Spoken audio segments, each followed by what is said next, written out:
안녕하세요, 여러분. 자, 우리 오늘 수업 다시 한번 시작해 보도록 하겠습니다. 오늘은 우리 중국에 대해서 배워볼 텐데요. 중국의 위진남북조 시대에 대해서 배워보도록 하겠습니다. 자, 이 위진남북조 시대는 어느 한 나라의 시대가 아니고 중국이 다시 한번 분열되어서 여러 국가들로 나뉘었던 분열기입니다. 그러나 중국 입장에서는 이게 어떻게 보면 위기라고 볼 수도 있었는데요. 이 위기를 잘 어떻게 극복하고 오히려 수당시대의 전성기를 여는 배경이 되었던 그런 시기이기도 하였습니다. 우리 한번 교과서 피면서 같이 공부해 보도록 하겠습니다. 자, 먼저 이 위진남북조 시대에 대해서 알아봐야 하는데요. 위진남북조 시대는 위, 진, 그리고 남북조 시대를 합쳐서 부르는 말입니다. 한 나라가 멸망하고 여기서 후한이라고 되어 있죠. 후한이 멸망한 뒤에 이제 중국은 여러 국가들로 쪼개집니다. 맨 처음에는 위초고 3국으로 분열되었고요. 이를 진나라가 일시적으로 통일하지만 얼마 지나지 않아서 이민족의 침략으로 5호 16국 시대 그리고 남북조 시대로 이어지면서 굉장한 혼란에 가득했던 그런 시대였다고 볼 수 있겠습니다. 요 분열기, 중국은 언제나 분열기와 통합기가 공존한다고 이야기를 했었죠. 그런데 이 분열기가 반드시 나쁜 것만은 아니었습니다. 이 분열기를 통해서 중국 문명은 언제나 한 단계 더 발전하고 새로운 문화들을 흡수해서 더 강해지는 모습을 보여주고 있죠. 자, 그래서 이 분열기이긴 하지만 가장 강력했던 국가들이 있었거든요. 예를 들어 위나라 혹은 동진 혹은 남북조 시대는 이제 어느 한쪽이 우위에 있지 않으니까 남조와 북조를 모두 써서 이렇게 시대를 구분합니다. 넘어가 보겠습니다. 이 남북조 시대는요, 그 특징으로서 바로 북부와 남부의 그 문화 발전이 다르다는 건데요. 특히 북부 지역은 북방 유목민족이 이제 쳐들어오기 시작합니다. 그러면서 북방 유목민족 문화와 한족 문화가 혼합되는 모습을 보였고요. 이것이 우리는 5호라고 부르는데요. 선비, 흉노, 갈, 강, 저족이라고 하는 이제 중국계가 아닌 이민족이 5부족이 쳐들어왔고요. 이 부족들이 연이어서 16개의 국가를 만들면서 이제 북부 지방은 굉장한 혼란에 빠지게 됩니다. 그러나 동시에 그 과정에서 한족 문화와 유목민족 문화가 혼합하는 모습을 보였고요. 이 혼란 속에서 많은 중국인들은 남쪽으로 내려갑니다. 원래 남부 지역은 이 강남 지방이라고 하는데요. 이 남부 지역은 중국의 중심지로부터는 언제나 좀 떨어져 있는 곳이었습니다. 중국의 중심지는 황하를 중심으로 하는 이 북부 지방인데요. 그런데 어쨌건 이 북부 지방을 상실한 상황에서 중국인들이 남쪽으로 내려가서 이 강남 지방을 개발하기 시작하였죠. 자, 이 삼국시대, 5호 16국 남북조 시대에 대한 설명은 어느 정도 아까 했으니까 넘어가 보도록 하겠습니다. 자, 우리가 그렇게 해서 삼국시대와 5호 16국 시대를 지나게 되면 이제 북위가 북쪽을 통일하고 또 남쪽에서는 송이라고 하는 나라가 만들어지면서 남북조 시대가 열리게 되는데요. 자, 이 남북조 시대의 이 북위의 입장에서는 군사적으로는 송나라보다 유목민족의 국가였기 때문에 강력했지만 여러 가지 문제점이 가지고 있었습니다. 가장 대표적인 문제점은 역시 민족 간의 갈등이었습니다. 북위는 소수의 유목민족인 선비족이 이제 그 나라를 다스리고 있었고요. 대다수의 국민들은 여전히 한족이었습니다. 따라서 이 민족 간의 갈등을 해결할 수 있는 방법이 필요했습니다. 이때 선비족의 국가인 북위가 선택했던 것은 바로 한화 정책입니다. 유목민족, 선비족의 문화를 버리고 한족의 문화를 받아들이는 것이었죠. 자, 이것을 가장 적극적으로 한 황제가 여기 나와 있는 효문제입니다. 효문제는 먼저 만리장성 북쪽에 있었던 수도를 이제 낙양으로, 원래 중국의 전통적인 수도죠. 낙양으로 이전을 하고요. 선비어도 사용하지 못하게 하고 선비 복장도 착용하지 못하게 하고 이거를 호어 호복이라고 이야기를 하기도 합니다. 북방 유목민족을 호족이라고 하거든요. 또 선비식 이름을 개명하고 이름을 바꾼다는 뜻입니다. 선비족과 한족의 결혼을 장려하면서 한화 정책을 가장 적극적으로 추진하였습니다. 당연히 이것에 대해서 반발이 있었겠죠. 이에 호응하는 선비족도 있었지만 특히 반발하는 선비족들이 많았기 때문에 이 내분 끝에 결국 북인은 멸망하게 됩니다.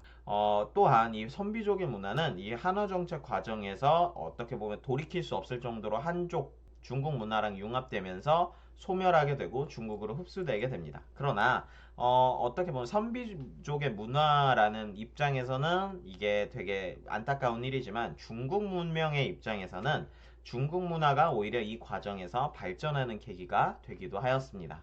자, 위진남북조의 문화를 한번 보겠습니다. 자, 위진남북조 시대를 관통하는 사회적 계층을 우리는 문벌귀족이라고 하는데요. 이 문벌귀족은 우리가 한나라 때 배웠던 호족이라고 하는 집단에서 시작하였습니다. 이 오량캐 호자 해서 이 북방민족이란 호족 말고요. 힘이 센 어떤 지주 이런 사람들을 호족이라고 하였습니다. 이 호족들은 중앙관직을 독점하였는데요. 이 독점하였기 때문에 이제 관직이기는 하지만 특정 가문이 독점하였기 때문에 이 사람들을 우리는 귀족이라고 불렀습니다. 다만 이 귀족은 자연적인 귀족이라기보단 관직을 얻어서 얻어진 귀족이기 때문에 우리는 이 귀족을 문벌 귀족이라고 이야기를 했고요. 이 문벌 귀족들이 성장할 수 있었을 때에는 있었던 제도는 구품 중정제라는 제도가 아주 중요했습니다. 구품 중정제는 중정관이라고 하는 사람이 이제 지역 인재를 돌아다니면서 지역을 돌아다니면서 인재를 추천해서 9등급으로 평가해서 추천하는 제도인데요.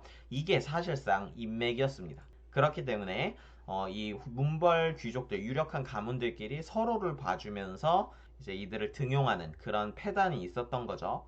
어쨌건 북부와 남부 모두 귀족이 주도하는 사회였습니다. 다만 이 북조와 남조의 귀족들은 조금 성격이 다르긴 했는데요. 북조 귀족들은 유목민의 습성을 가지고 있었기 때문에 귀족이기는 해도 귀족치고는 약간 강건한 기풍을 가지고 있었습니다.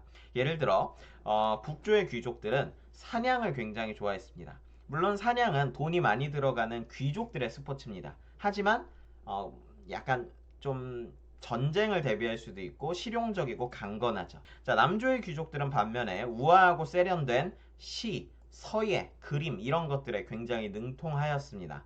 그래서 문화 자체는 훨씬 더 화려했다고 볼 수가 있겠죠. 대표적인 건 도연명 같은 사람이 있고요. 왕희지라는 사람은 글씨를 아주 잘 쓰는 사람으로 서예로 유명했습니다. 고계지의 여사잠도라고 우리가 교과서에도 볼 수 있는데 그 내용은 우리가 교과서에서 한번 더 알아보도록 합시다. 자, 남북조 시대의 문화를 좀 보겠습니다. 이 시기는 정치적으로 굉장히 혼란스러운 시기였습니다. 남북조 시대가 한 300년 정도 이어지는데 이 300년 동안 수많은 나라, 수십 개의 나라들이 만들어지고 파괴되었죠. 대부분의 나라들은 50년을 채 가지 못했습니다. 이런 혼란 상황 속에서 많은 사람들은 정치에 적극적으로 개입하기보다는 세속을 떠나서 자유로운 정신세계를 추구하는 어떻게 보면 도피적인 현상을 보이게 됩니다. 이것을 청담사상이라고 하고요. 깨끗할 청입니다. 그래서 깨끗한 이야기만 하겠다. 우리는 탁한 이야기, 정치 이야기는 하지 않는다 라고 하는 그런 사상이었습니다. 대표적인 인물들로 7명의 현자들, 중림, 칠현이 있었습니다. 또한 남북조 시대는 불교가 크게 흥성하는데요. 불교 자체는 한나라 때 전파되지만 이때 많이 인기를 끌지 못합니다. 왜냐하면 중국인들은 그 특유의 중화 사상이 있어서 인도에서 온 종교인 불교를 받아들이지 않았기 때문입니다. 그런데 이 시기는 이민족의 침략으로 중국의 절반이 무너지고 중화 사상 그리고 유교적인 사상이 굉장히 약화된 시기입니다. 따라서 이 시기에 본격적으로 불교가 발전하게 되었고요.